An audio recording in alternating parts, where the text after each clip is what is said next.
నందమూరి బాలకృష్ణ 100వ చిత్రం 'గౌతమిపుత్ర శాతకర్ణి'కి బోల్డెని హంగులు జతైపోతున్నాయి.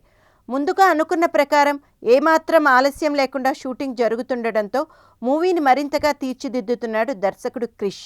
గమ్యం, వేదం, కృష్ణం వందే జగద్గురుం, కంచె దర్శకుడుగా క్రిష్ ఆలోచనలేంటో ఈ సినిమాలు చూస్తే అర్థమవుతుంది. క్రిష్ సినిమాల్లో కథ, అందులోని సంఘర్షణ, వాటిలోంచి పుట్టుకొచ్చే భావాలలోనే కావలసినంత హీరోయిజం ఉంటుంది.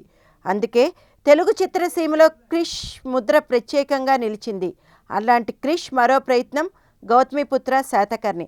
నందమూరి బాలకృష్ణ నటిస్తున్న 100వ చిత్రం ఇది. ప్రస్తుతం చిత్రీకరణ తుది దశకు చేరుకుంది. ఈ సంక్రాంతికి ఈ చిత్రాన్ని ప్రేక్షకుల ముందుకు తీసుకొస్తారు. ఈరోజు క్రిష్ జన్మదినము. 'గౌతమిపుత్ర' సెట్లో ఓ సన్నివేశాన్ని బాలకృష్ణకు వినిపిస్తూ బిజీగా కనిపించారట. అయితే షూటింగ్ స్పాట్ నుంచి ఫోటోలు లీక్ కాకుండా జాగ్రత్తలు తీసుకోవడంలో మాత్రం ఫెయిల్ అవుతున్నాడనే చెప్పాలి. శాతకర్ణి సెట్స్ నుంచి ఫోటోలు బయటకు రాకుండా జాగ్రత్త పడాలని నిర్ణయించినా బాలయ్య కొత్త లుక్ బయటకు వచ్చేసింది. ఇప్పుడు బాలకృష్ణ వీణ వాయిస్తున్న ఒక ఫోటో నెట్లో హల్చల్ చేస్తోంది. శాతకర్ణి చక్రవర్తి ఒక కోటలోని తోటలో విలాసంగా రిలాక్స్ అవుతూ వీణ వాయిస్తుంటే పక్కనే ఉన్న దర్శకుడు క్రిష్ సలహాలు అందిస్తుంటాడు.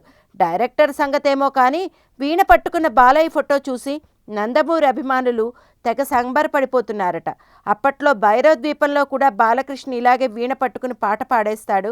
ఆ సినిమా ఏ రేంజ్లో హిట్ అయిందో చూసాం. ఇప్పుడు బాలయ్య మరోసారి వీణ వాయించేసి భైరవ ద్వీపంకు మించిన భారీ సక్సెస్ కొట్టేయాలని కోరుకుంటున్నారు అభిమానులు. 'గౌతమిపుత్ర' బాలయ్యకు 100వ చిత్రం. ఈ సందర్భంగా బాలకృష్ణ అభిమానులు ప్రత్యేక ఏర్పాట్లు చేస్తున్నారు.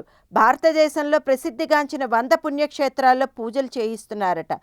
ఈ యాత్ర బుధవారం హైదరాబాద్లోనే ప్రారంభమైందిట. బాలకృష్ణ స్వయంగా జెండా ఊపి యాత్రను ప్రారంభించారట. ఈ కార్యక్రమంలో క్రిష్, నిర్మాత వై రాజీవ్ రెడ్డి, బిబో శ్రీనివాస్ తదితరులు పాల్గొన్నారట.